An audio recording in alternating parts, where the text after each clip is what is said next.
Greetings, everyone. It is GleeCon here again with another episode of Lore of Warcraft.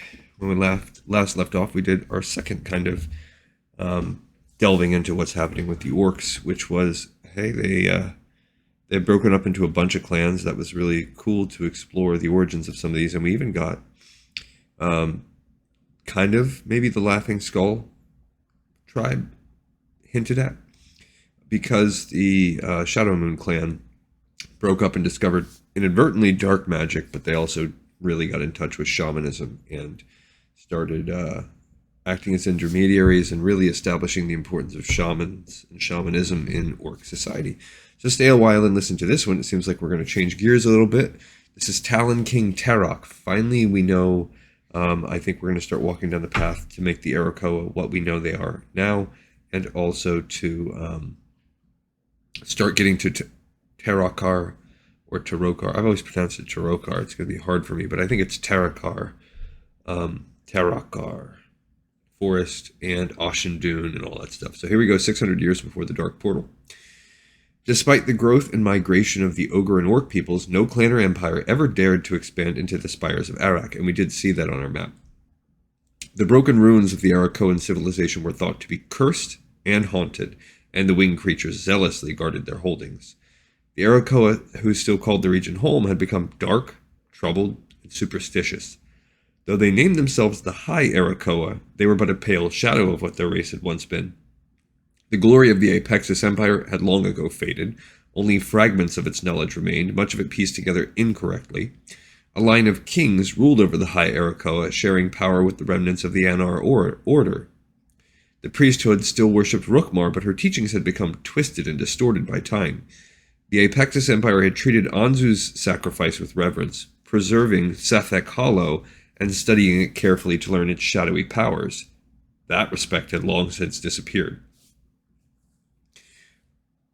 Oh, okay, so even the respect of Anzu is disappearing, is how I'm reading that? Or are they saying the respect for Sethek had long since disappeared? The High Arakkoa now used Sethek Hollow as a place of punishment and execution. Any who disagreed with the Inari priests were deemed heretics and cast into the region's pools, which were still cursed from the blood of the wind serpent god Seth. Most of the unfortunate arakkoa who were thrown into Sethek Hollow died. The others were deformed and rendered flightless by the dark energies that inundated the area. They became known as the Outcasts, and they were exiled from all High Arakkoan settlements. There we go. So now we have the birth of the arakkoa as we know it, for now called the Outcasts, as opposed to the High Arakkoa, but I think they're going to be the ones that eventually survive. Confined to the ground, the outcasts were forced to contend with a cunning predator in the region, the Saberon. This intelligent feline race roamed throughout Draenor. After the fall of the Apexis Empire, many Saberon tribes had migrated to the spires of Arak. They delighted in hunting outcasts who could not escape into the sky. For a time, only these cursed arakkoa were in danger from the Saberon. We also know, as of Warlords of Draenor, the Saberon are confined to the Tanan jungle. After that, they don't exist. So they're a doomed race. We also, I like how they're doing this interplay between cat and bird. Then came a Saberon tribe that made it a sport to bring down the arakkoa who could still fly. The Bloodmane tribe and its mighty leader, Pride Lord Karash, had grown bored with preying on the outcasts. Karash trained his followers in the use of nets, ropes, and harpoons. The Bloodmane targeted isolated High Arakkoa scouts at first, honing their craft without warning those who lived atop the spires of Arak. Once he was confident in his tribe's abilities, Karash declared war on the High Arakkoa. Bloodbane fighters began ambushing large groups of winged creatures, slaughtering them to the last. This threw the High Arakkoa into disarray. For generations they had imagined themselves immune to threats from any lower creatures. The Inari priest struggled to explain why Rukmar had apparently withdrawn her favor, and the spires themselves came under siege. So they're having an identity crisis. And I also see, again, I think we're just tapping back into cat versus bird, because there's no other real justification for this war.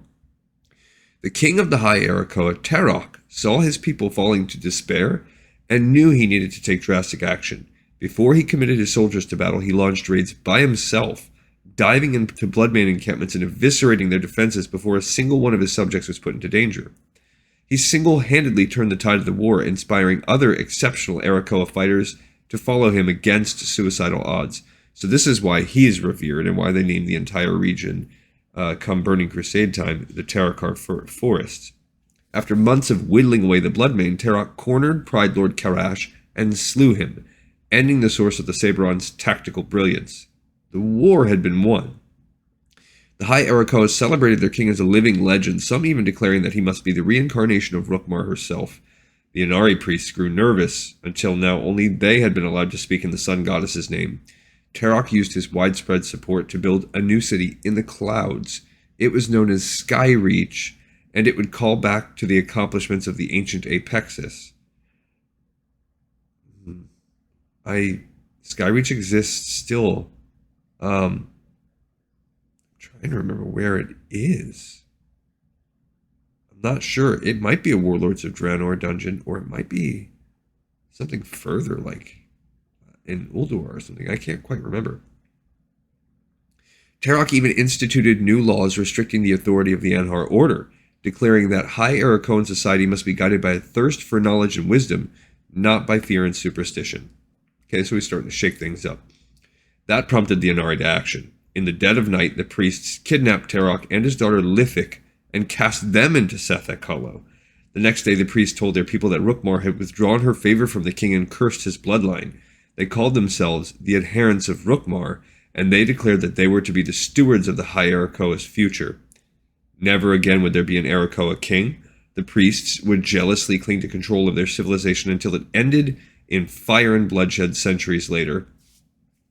So I don't know if we're ever going to get the details on that, but that's essentially the end of High Arakkoa as we know it. But now these outcasts have a leader, and even more so, we have something to rally around if you are the current modern-day Arakkoa. Meanwhile, Terokk struggled to endure his new life as an outcast. He had survived the fall into the cursed pools, but Lithik had not. The ordeal had left Terokk physically and mentally twisted. Anguished, angry, and alone, he nearly succumbed to his grief in Sethek Hollow, but in the darkness, a voice urged him to move forward. Terokk gathered the other outcast Arakkoa and sought out the source of the mysterious voice. In time, the fallen king understood that he was speaking to the dread raven god Anzu. This astonished the deformed Arakkoa. Anzu was revered as a creature long dead, not a being who could still affect the world. The raven god taught Terokk and his followers the secrets of sorcery and shadow magic, giving rise to powerful outcasts known as Talon priests that still exist. So now we are completely defining and creating the Arakkoa as we know. They're flightless. They worship Anzu, the raven god. They are in their earthbound status. They still are masters of both arcane and shadow magic. They have Talon priests. They are completely separated from the High Arakkoa. And we've also hinted that those will be gone anyway, and they are fully gone no matter which way you slice it. Empowered by Anzu's guidance, Terokk led the outcasts to ancient Apexis ruins and built the city of Skedis on their bones. And we know Skedis' location is technically, if you want to call it, it's near the Spires of Arak, but it's certainly one of these high outpost areas, so the fact that it has Apexis crystals is not surprising. In Burning Crusade, it's one of the high areas you need to flight to get to, and it's located in that Terokk forest area. This small refuge served as an anchor for their territory.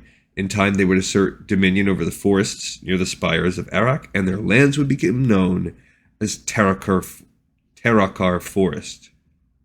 There we go. Now we have that dominated in place. And we've hinted at why the spires of Arak don't even exist on any map. It was a dark, tormented existence. The curse of Sethek Hollow tore at Terokk's mind, bringing him to the brink of total insanity.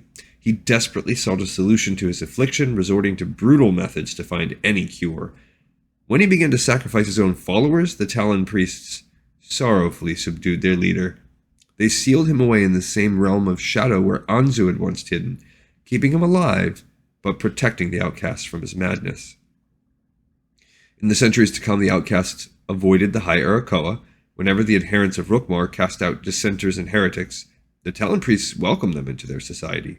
Slowly, the outcasts grew in number, until their population rivaled that of the high arakkoa. All right, so this is a cool one where all of a sudden in leaps and bounds we've established an entire region and race as we know them now. So it's always fun when things like that happen. All right, guys, another episode in the pipes, 5x5. I thank you so much for listening, and I'll catch you on the next episode of Lore of Warcraft.